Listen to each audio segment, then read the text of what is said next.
Greetings, I'm Professor K, and in this short video presentation, we're going to take a look at how we go about getting paid when we are teaching for a school outside of the United States.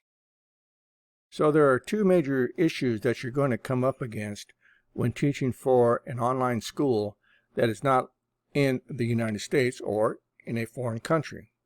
The first issue is going to be the difficulty in getting paid.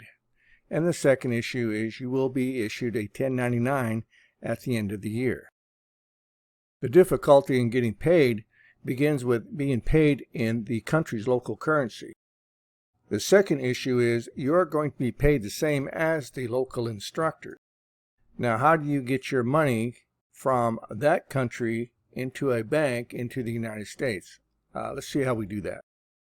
Well, first of all, there's not going to be any direct deposit to a U.S. bank from a foreign country. That's not going to happen. The second thing is the difficulty in trying to cash a check drawn on a foreign bank.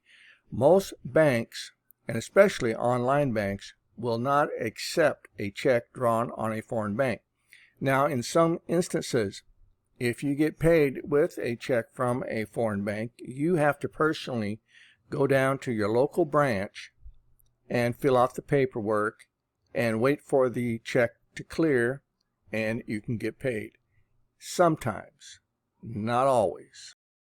Now, just because the HR of the school in a foreign country hired you doesn't mean that the payroll or the finance department of that school knows anything about you. They're going to treat you like any other employee that they believe is probably local in the country, and therefore they're going to give you some disinformation. They're going to say, hey, just give us your bank account information. We'll make sure you get a direct deposit. Well, when that direct deposit doesn't happen, you're going to contact them and they're going to say, oh, we meant to give you some different information. We're going to send you a check. Well, that's because they don't know any better. So you have to guide them through this process of doing a wire transfer locally in their country to a receiving account at a bank that is local in their country. And we do this by establishing an account with Payoneer, and from there we can choose which country we want to establish this receiving account. Let's see how we do that. So once you have established an account with Payoneer, you're going to go down to the bottom of the menu on the left, and you're going to click on where it says Bank Accounts. From there, you're going to click on the image for Receiving Accounts, and let's go on to the next slide. And from there, you can request a receiving account at a local bank in that country. Now, they don't have every bank or every country listed where there is a bank where you can establish a receiving account, but they have a good number. So if you do not see the country that you need, you can contact Payoneer and they may have that country available for you. Once you've clicked on where it says Request Accounts, you're going to get some information about the details and what's all involved with getting this receiving account set up. Let's go on to the next slide. And so here you can select the countries. Now, I've already selected a number of countries, so these are the countries I have not selected to set up a receiving account with. But there'll be more countries that you'll see than you're seeing here in this slide. But right now you see that you can set up a receiving account in Japan, the UAE, and the Eurozone. All right, so once you have your receiving accounts set up, you can then go up to Get Paid. Now, this is important because this information is what you have to give to the school's finance department.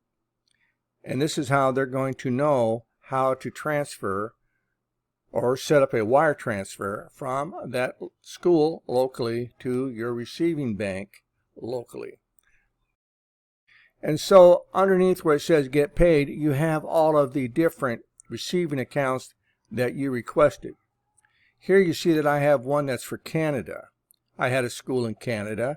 Canada had difficulty in paying me, and so I set up the receiving account, and they were able to then do a wire transfer to this Canadian bank, I was then able to transfer the money from Canada to Payoneer. Payoneer did the conversion. I was then able to take the money that I had in US dollars and transfer it to my bank in the States. This is the detailed information that you have to give to the finance department of the overseas school. Now, this is very important, and what's critical about this is this beneficiary name. That has to be exactly as it is established with your account. So make sure you fill out this information with attention to detail, and you won't have any problem getting the transfer completed. Now, the next thing you can expect is a 1099 at the end of the year. The IRS has agreements with other revenue agencies in countries all over the world to track payments that are being made to Americans that are working in foreign countries. So be advised that you'll probably get a 1099 at the end of the year. And that's all I got for you. So if you have any questions, you have any concerns about how to get paid as an adjunct instructor while teaching online for an overseas school, don't hesitate to reach out and contact me, and I'll be glad to help you. Thanks for watching.